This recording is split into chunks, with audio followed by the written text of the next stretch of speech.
Olá, pessoal. Então, mais uma vez, mais um episódio do Pod Mulher. E hoje a gente tem uma pessoa incrível, uma convidada especial. Mas antes, quero dizer para vocês que o Pod Mulher, ele tem voz e tem dado voz a muitas pessoas, muitos profissionais que vêm aqui para poder falar um pouquinho, discutir sobre os seus trabalhos. E não é só isso, não. O Pod Mulher, ele tem voz de mulheres, voz na política. Então, aqui é um espaço para que a gente possa debater sobre diversos assuntos. Então, hoje eu estou aqui recebendo a psicóloga Thalita Marques, ela com uma vasta experiência no atendimento clínico, atua também em projetos sociais de saúde na Baixada Fluminense. Ela é neuropsicóloga e especialista em avaliação psicológica. Atualmente, ela atua de forma autônoma, né, em Nova Iguaçu e também em Iguaba Grande. Thalita, seja muito bem-vindo a esse espaço. Obrigada pelo convite. É muito importante que as pessoas escutem um pouco da parte da neuropsicologia, que é uma questão ainda um pouco desconhecida, né? Conhecem só sobre avaliação neuropsicológica e sobre isso, né? Eu confesso para você que eu me confundo até hoje, né? Eu não sei a psicologia, a neuropsicologia e a avaliação neuropsicológica. Então, eu acho que você também vai me ajudar bastante a tentar entender isso tudo, inclusive as pessoas que tanto necessitam desse serviço. Uhum. Primeiro, eu queria saber de você, quem é a Thalita? Então, a Thalita é neuropsicóloga, mas antigamente, né, a Thalita atuou na parte administrativa. Eu ia muito para o centro do Rio, 4 horas da manhã. Eu lembro que eu conheço você já faz um tempo, né? Aí eu queria entender por que a neuropsicologia? Por que você fez essa escolha? A área da psicologia, ela é muito abrangente, né? E por conta de identificação mesmo, eu me identifiquei mais com a área da neuropsicologia. Por quê? A gente trabalha mais com a área cognitiva, né? E na parte da psicoterapia, trabalha muito a questão das emoções. E aí, a psicoterapia não me identifiquei tanto. Então, na área da neuropsicologia, que você trabalha com parte de atenção, memória, processamento cognitivo, tudo isso me chamou muito a atenção. Então, eu busquei me especializar nessa área, né? E é uma área que, atualmente, hoje, está sendo muito procurada, né? Eu tenho ouvido falar muito que, inclusive, até as pessoas têm bastante dificuldade com essa especialidade. Todo psicólogo, ele pode atuar como neuropsicólogo? Então, o psicólogo, ele tem acesso aos testes, né? Que dentro da avaliação neuropsicológica, que é o que eu trabalho também, a gente faz a avaliação aplicando testes psicológicos. O psicólogo, ele tem acesso aos testes, mas dentro da neuropsicologia a gente tem uma especialização para entender como se aplica esses testes, como se interpreta, para poder fazer todo aquele raciocínio clínico dentro da avaliação neuropsicológica. Entendi. Isso quer dizer que está muito ligado às questões de crianças atípicas? Sim. A avaliação neuropsicológica, ela é muito indicada, seja para qualquer pessoa, né, que precise fazer uma avaliação do seu cognitivo. Eu estou com queixa de memória, estou com uma dificuldade de aprendizagem quando é criança. E aí, a questão do autismo também a gente começa a identificar lá no início da infância, né? Lá nos primeiros 2 anos, 3 anos, a gente consegue já começar a fazer essa análise. Tá, mas então o que você quer dizer é que não é só crianças. Então, qualquer pessoa de qualquer idade pode realizar esse... Isso, qualquer pessoa de qualquer idade pode realizar a avaliação neuropsicológica, desde que ela se perceba que tem algo de diferente nela, que ela gostaria de investigar. É muito interessante que hoje, né, ela tendo acesso à questão da avaliação neuropsicológica, que ela busque. Porque a avaliação neuropsicológica ela vai fazer um mapeamento do cérebro, né? Buscar entender como a pessoa se sente, pensa, como age. E aí tem como a gente fazer todo o raciocínio clínico referente a essa pessoa.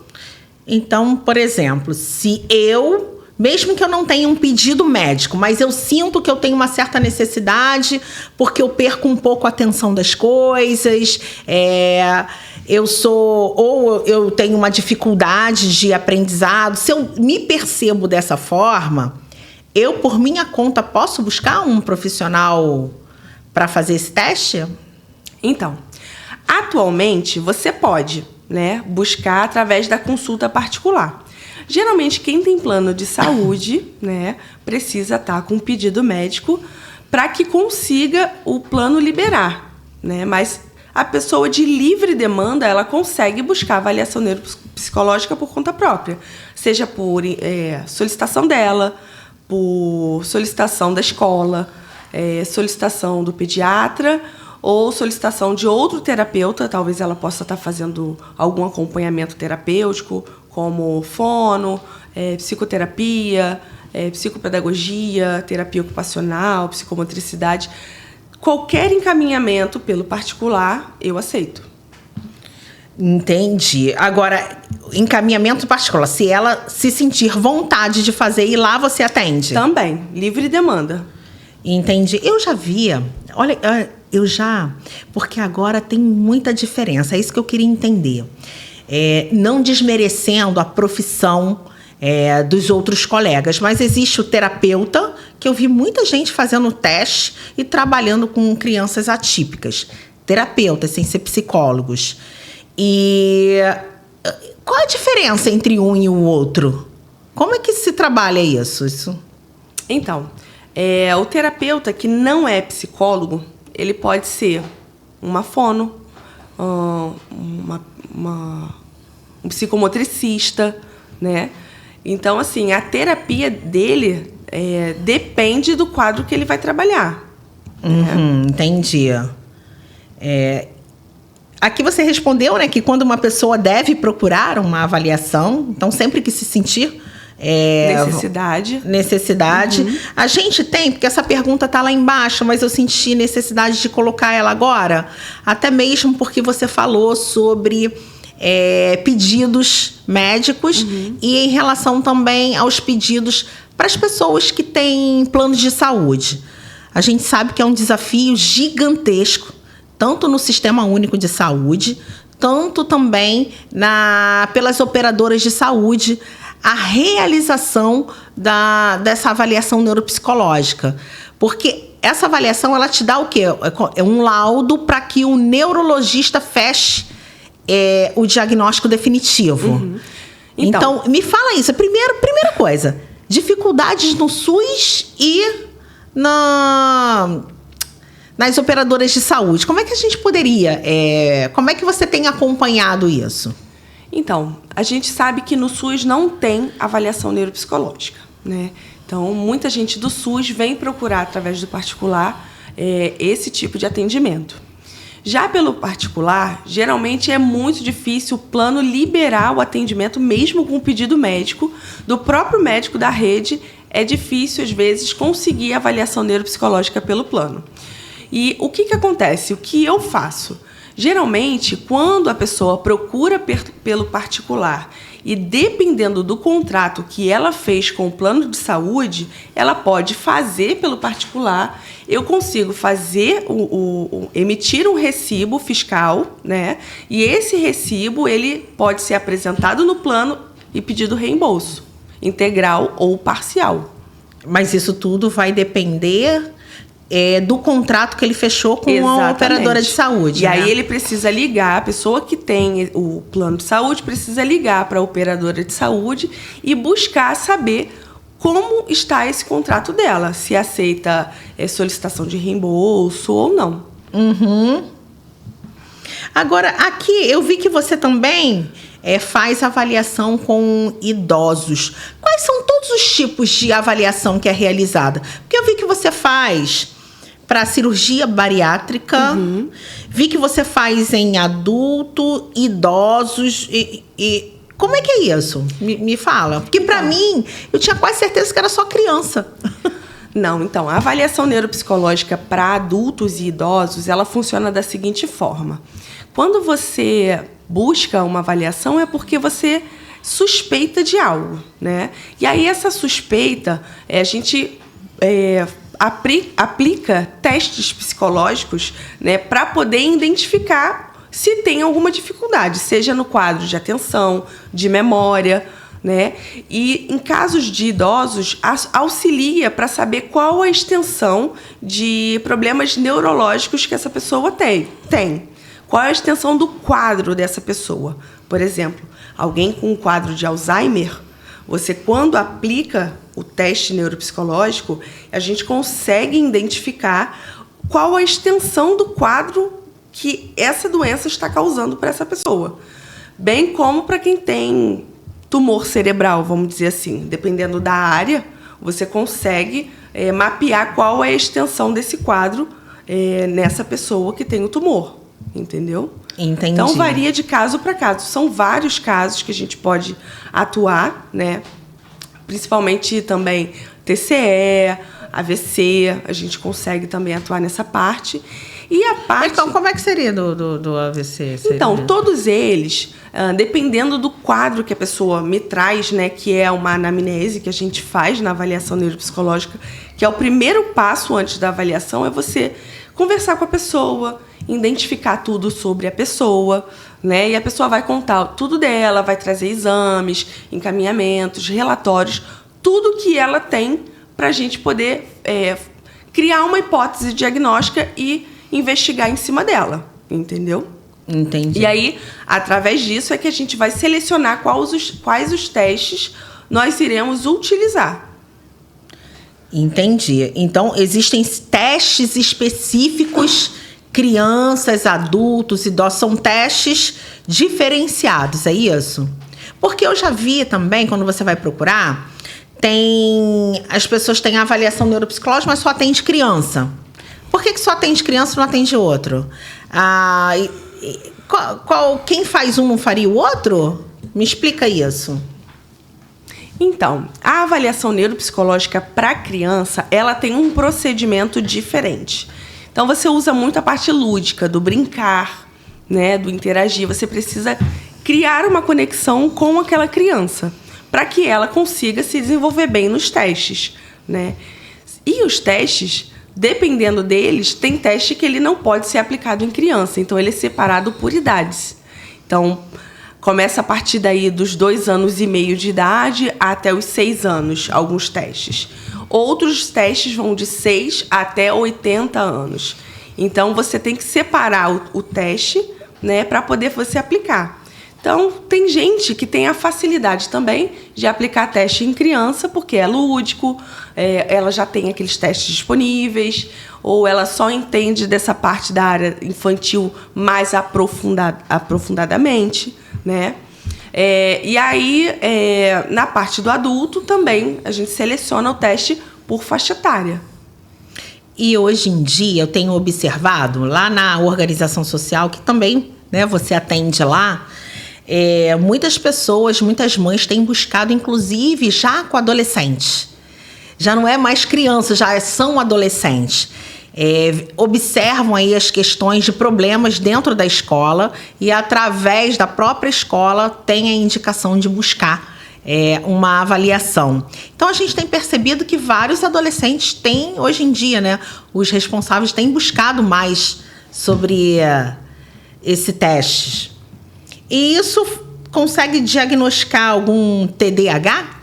Então, geralmente... Porque, primeiro, explica pra gente, né, pra todo mundo que tá assistindo, o que seria, né, TDAH. Porque, às vezes, as pessoas se confundem um pouco. Então, o TDAH, ele é aquele déficit de atenção, o nome dele já diz, déficit de atenção e hiperatividade. Ou ele pode ser, agora no DSM-5, né, que é a classificação diagnóstica dos transtornos mentais, ele pode vir caracterizado como transtorno de déficit de atenção e hiperatividade predominantemente desatento ou predominantemente hiperativo, né? Então, a gente tem essa classificação. Ou é os dois, né? Déficit de atenção hiperativo, ou só um, ou só o outro, né? Então, assim, hoje em dia, atualmente, né? Porque antigamente a gente não pode falar que as pessoas buscam mais do que antes. Sobre a questão do atendimento psicológico, avaliação e tudo mais, né? E aí, a avaliação para as pessoas, para os adolescentes, os pais têm buscado trazer, né? Porque com a informação que hoje está sendo fornecida de todos os lados, né? A pessoa começa a acender aquele alerta. Opa, tem algo de diferente aqui, então eu vou buscar saber. E aí leva o filho, e às vezes o filho tem TDAH, ou às vezes tem algum problema de transtorno de aprendizagem, que apresenta muita dificuldade no desenvolvimento da parte da escrita, da parte da fala, da desenvoltura, né? E muitas pessoas, já grandes, têm o diagnóstico de dislexia, né? De autismo, o diagnóstico tardio de autismo hoje em dia está sendo muito grande. É porque depois que começou a se falar muito sobre autismo, parece que as pessoas agora começaram a surgir, deu um boom. Aí várias pessoas começam a comentar assim comigo. Ah, mas por que está tendo tanto autismo hoje em dia? Então, na realidade, pelo que eu estou percebendo, eu não sei se essa é a mesma percepção que a sua. Não é que as pessoas estão tendo autismo agora. É que, com a informação, as pessoas começaram a identificar comportamentos e, com isso, passaram a buscar orientações profissionais especializadas. Exatamente. É essa leitura que eu fiz, isso, né? E não só isso também. Os pais responsáveis, a escola. Hoje em dia está todo mundo mais ligado nas questões dos transtornos do neurodesenvolvimento, né? E também os profissionais estão buscando, né, estar mais capacitados ainda para atender esse público. Então, o que acontece? Na observação, na entrevista clínica, na psicoterapia, esses profissionais já conseguem identificar os sinais que chamam a atenção referente ao transtorno do neurodesenvolvimento, né? E aí acende um alerta, conversa com o paciente ou com o responsável. E aí esse responsável, como agora ele tem um acesso mais facilitado do que antigamente, ele busca para saber, né, se tem algo, se não tem. Entendi. Então, tá bem... Porque hoje em dia todo mundo fala sobre isso, né? E agora, os valores... gente, as pessoas não têm condições de pagar um teste como esse. Então, a gente vê a dificuldade, a necessidade, porém, a gente entra num problema onde não se dá. Eu observei que eu fiz um acompanhamento de como funciona no Sistema Único de Saúde. E como é que eles fazem? Eles direcionam essa criança para o CAPS. E lá no CAPS já vai direto para a psiquiatria, que já prescreve medicações, e dali ela vai só renovando medicações, e faz também, com muita dificuldade, o acompanhamento multi. Esse multi é só psicólogos. E o que uma criança, quando ela é de fato diagnosticado com autismo ou com qualquer outro tipo de transtorno, qual é a necessidade de ter... Quais são os profissionais envolvidos para dar solução para essa criança? Porque a criança autista hoje, ela com certeza será um adulto, né? Porque isso não é uma doença e não tem cura. Isso aí já é uma característica. Isso, da criança. Então, o que acontece? Hoje em dia, quando você fecha um laudo de uma criança dentro do transtorno do espectro autista, o próprio transtorno ele já fala, ele é um espectro. cada criança é de uma maneira diferente e nenhuma delas vai ser igual. Então, o que uma criança pode precisar? De fono, de psicólogo, de psicomotricista, de terapia ocupacional, psicopedagogo, terapia sensorial, terapia alimentar, mas a outra criança pode precisar só do fono. Então, assim, a rede pública, ela precisa, na verdade, ter todas essas especialidades. Só que a gente sabe que é muito difícil as crianças que são diagnosticadas com TEA fazer esse acompanhamento no SUS. Por quê? Porque eles não oferecem toda a equipe necessária, né? E quando oferece, geralmente é muito espaçada as consultas. Então, eu já recebi paciente em consultório que fazia consulta com psicólogo de 15 em 15, sendo que a necessidade, no mínimo, era uma vez por semana e, se pudesse, 2 vezes por semana, né? Então, você vê aí um problema. Então, não é só o psicólogo, também a terapia. Eles precisam também de... Quais outras da equipe? Fono? Terapia ocupacional, fonoaudiólogo, psicopedagogo, psicomotricista, às vezes fisioterapeuta também. Tem toda uma equipe multidisciplinar, né? Precisa de vários profissionais. E, às vezes, para uma criança funciona um psicólogo e uma fono, e às vezes com outro precisa de muito mais. Isso daí na avaliação que você faz, que a avaliação neuropsicológica, você já consegue identificar quais seriam as equipes necessárias para poder reabilitar, que fala? Reabilitar, né? Dentro do laudo, quando a gente faz toda aquela avaliação neuropsicológica e emite o laudo, a gente consegue identificar qual é o déficit que essa pessoa ou essa criança tem, né? Ela tem problema de memória, ela tem problema com a atenção, dificuldade de coordenação motora. Então, a gente consegue... então, dificuldade de atenção, processo cognitivo, então vamos encaminhar para o psicopedagogo, né, para trabalhar essas questões. Então, dentro do laudo, a gente consegue identificar e dentro do laudo a gente já faz todo o encaminhamento também. E a gente solicita só que passe pelo médico, para o médico analisar, né, pelo lado da medicina, fechar o laudo do paciente e fazer os encaminhamentos, porque tem local que só aceita também o encaminhamento do médico, como, por exemplo, o plano de saúde. O SUS também só aceita o encaminhamento pelo médico, né? Se o psicólogo fizer um encaminhamento para a pessoa ir ao médico, eles não liberam. Geralmente você tem que agendar com o médico para o médico passar para o neurologista, entendeu?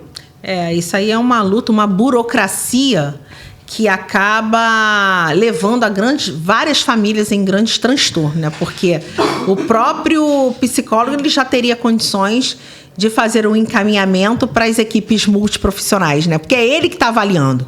Até mesmo que a gente sabe que quando uma criança ela vai num consultório, o médico encaminha para o neuropsicólogo fazer a avaliação para poder informar níveis, né? Porque tem níveis, não é? Sim. Nível 1, nível 2, nível 3. Isso. Me explica isso. Aí, o que acontece? Manda para vocês e daí, após isso, volta para ele. Então, exatamente. Geralmente, quando a criança ou o adulto, quando a pessoa tem a queixa, né, de que acredita ter autismo, ela vai no médico neurologista, né, passa pelo SUS, passa pelo clínico, depois vai para o neuro, no particular vai direto no neuro. E aí o neuro, ele solicita uma bateria de exames dependendo do caso, dependendo da demanda desse paciente, né? Então, se a demanda for, eu não escuto muito bem, ou às vezes eu estou desatenta, não presto atenção no que as pessoas falam, ou a criança, quando você chama pela criança várias vezes, né? Fulano, e a criança não olha. E você precisa, às vezes, cutucar essa criança para a criança olhar para você. Então, o médico ele vai passar diversos tipos de exame. Pode ser eletroencefalograma, pode ser o exame Bera, o exame de audição, né? Pode ser uma ressonância de crânio, né? E, geralmente, na maioria dos casos, pede avaliação neuropsicológica. E com esse encaminhamento da avaliação neuropsicológica, a pessoa vai lá, faz toda a avaliação que ela precisa e, no final, quando ela tem esse laudo, ela tem, né, ali uma devolutiva junto com o psicólogo para ela poder entender o que está escrito ali, né? E depois passar para o neurologista, retornar no médico que a encaminhou, né? E aí o médico, ele vai identificar e fechar esse quadro e ver se tem algo na parte clínica também que ele precisa acrescentar, né? E aí é através disso. Eu vi que nessa questão... Eu queria até... Eu não sei que a gente entra muito nessa questão em relação à questão jurídica, né? Que é o BPC. Que a gente tem observado uma demanda muito grande para avaliação neuropsicológica, para obtenção do laudo e, assim, posteriormente, da entrada no benefício. Então, essa avaliação... Então, eu queria saber o passo a passo, para que a gente possa explicar o passo a passo disso, para aquelas pessoas que querem dar entrada no benefício. Então, existe o passo a passo disso tudo, né? Sim. Você pode falar para mim qual seria esse passo a passo para a gente levar essas informações? Então, você tinha comentado sobre o autismo, que ele tem níveis, né? Nível 1, nível 2 e nível 3. O nível 1, ele precisa de um suporte, né? O 2, ele precisa de um suporte substancial. Ele precisa ser acompanhado e ser um pouco mais intensivo do que o 1. Já o 3, ele precisa necessariamente de suporte contínuo, né? Sendo assim, o que o BPC entende, né? O INSS entende que apenas o nível 2 e o nível 3 conseguem dar entrada no benefício. Geralmente, quem é nível 1 de suporte é negado, e a gente já escutou isso dentro da clínica ou do projeto social onde a gente trabalha, diversas pessoas com nível 1 de suporte sendo negada o benefício. Mas, no meu entendimento, como é que funciona? O autismo, ele é autismo em qualquer lugar, independente do nível, correto? Por quê? Porque a pessoa que tem o nível 1 de suporte, ela vai ter dificuldades diferentes. Por exemplo, dentro de casa, ela se comporta melhor, interage com a família, conversa bem, fala a respeito das coisas que sente. Porém, na rua, na escola, ela pode travar, né? Então, é leve para quem? Depende.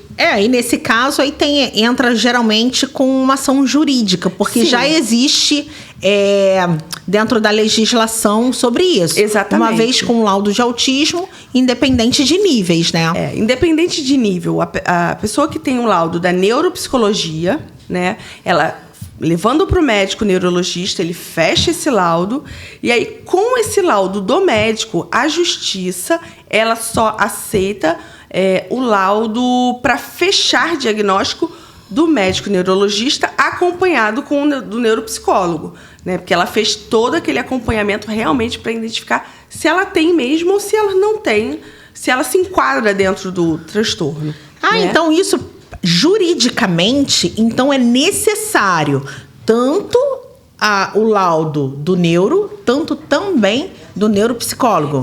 É necessário.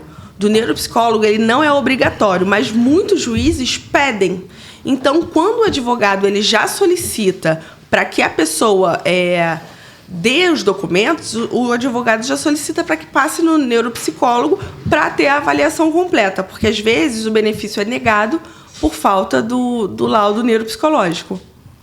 Gente, é muita informação, muita informação. Informações importantes essas que eu também até desconhecia. E deixa eu te perguntar, se hoje um adulto for diagnosticado com autismo ou TDAH, isso daí, será que ele pode dar entrada também em algum tipo de benefício? Então, ele consegue diversos auxílios, né? Vamos dizer assim, auxílios por conta da carteira do CIP-TEA, né? Então, quem teve o diagnóstico fechado de autismo precisa ir no CREAS ou no CRAS pegar a carteirinha do CIP-TEA, porque é ela que vai garantir os seus direitos, né? Então, direito de quê? Por exemplo, quem é concursado e tem um filho autista ou é autista, trabalha meio período, né?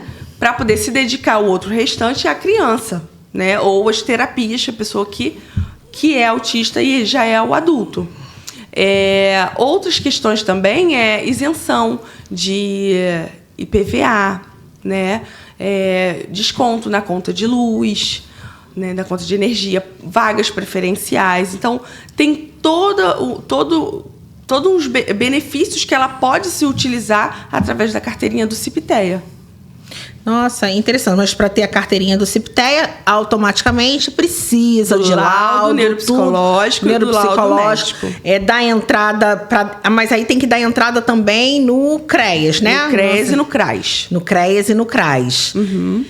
Então, é importante essas informações por causa dos usuários também que busca pelo serviço, tanto na instituição, tanto acredito que também busca também dentro do seu consultório, também busca. E é importante a gente estar aqui informando as pessoas, os responsáveis, ou até mesmo aquele adulto que necessita realizar um exame, quer saber por que da sua falta de atenção, por que dos esquecimentos, né? Eu sou elétrica, será que eu sou o quê? Então, eu gostaria também de falar uma coisa muito interessante. Porque as pessoas... Eu sou elétrica. Eu devo ser alguma coisa. Para quem não sabe como funciona a avaliação neuropsicológica, ela é realizada através de um ambiente controlado, né? É você e o psicólogo que vai estar ali para poder fazer a aplicação do teste, né? Se você for maior de idade, é você e o psicólogo. E outra, se é menor de idade, geralmente o responsável vem na primeira entrevista e depois é com a criança, tá? Então, se vocês fizerem avaliação neuropsicológica em local que faz a avaliação neuropsicológica em grupo, gente, isso não existe, não é recomendado, porque as pessoas precisam ser avaliadas de forma individual.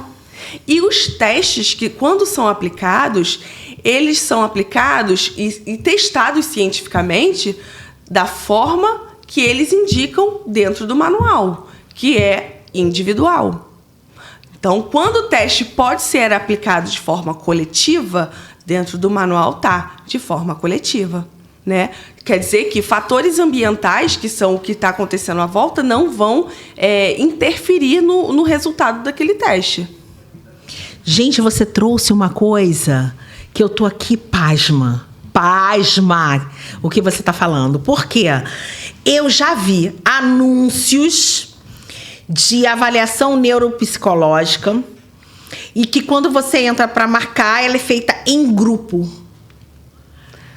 Aí, cara, e o pior que existem pessoas... com emissão de laudo, porém é feita em grupo. Em trio, em 4... Então, como é que você vai avaliar a inteligência geral de uma pessoa, a atenção concentrada de uma pessoa, a memória auditiva verbal? Como é que você avalia tudo isso com uma sala cheia? Tem a timidez, que faz com que você talvez esqueça alguma coisa e isso prejudica um determinado teste, né? Então, tem a questão da interação com outras pessoas, distração. Tudo isso interfere nos resultados. Então, não pode. Não é ideal, né? No CRP não tem nada que proíba. Mas o psicólogo que preza o código de ética, ele vai fazer de acordo com a ética. Tem coisas que o nosso conselho, né? Eu sou da enfermagem. Tem coisas que o nosso conselho, ele não proíbe, mas existe a ética profissional. Exatamente. Né? Mesma coisa, você vai fazer algum procedimento em uma pessoa, você tem que respeitar a individualidade. Então, isso está no código de ética, mas não que seja que você não possa fazer, né? Mas a gente sabe que eticamente você tem que preservar a intimidade do ser humano. Exatamente. Então, realmente faz sentido. Como é que você vai ter resultado e dentro daquele resultado a outra pessoa está observando tudo isso? Então ela entende os trejeitos, né? Por exemplo, a pessoa pega e faz uma cara de tipo, sabe que errou. E qual é a interpretação do outro? Né? Então, tudo isso é muito influenciável, esse ambiente. Entendeu? Gente, Thalita, gostei muito desse nosso bate-papo. É importante as informações que você trouxe. E eu quero aproveitar, já deixar aqui um novo convite para uma live. Né? A gente já participou desse podcast maravilhoso que vai estar disponibilizado no nosso canal, Enfermeira Karen Valadares, no Pode Mulher. Mas também eu já convido você para participar de uma live onde a gente vai ter uma educadora presente que trabalha, que é Fernanda Leal, que ela trabalha com crianças atípicas e ela trabalha muito com a parte escolar. Então, esse bate-papo aí em conjunto vai ser muito bacana, hein? Eu venho, com certeza. Eu estarei presente. É isso aí. Então, Thalita, todo mundo aqui vai querer saber. Telefone para contato. Como eu quero fazer uma marcação com você. Então, que a gente precisa fazer? Vamos lá.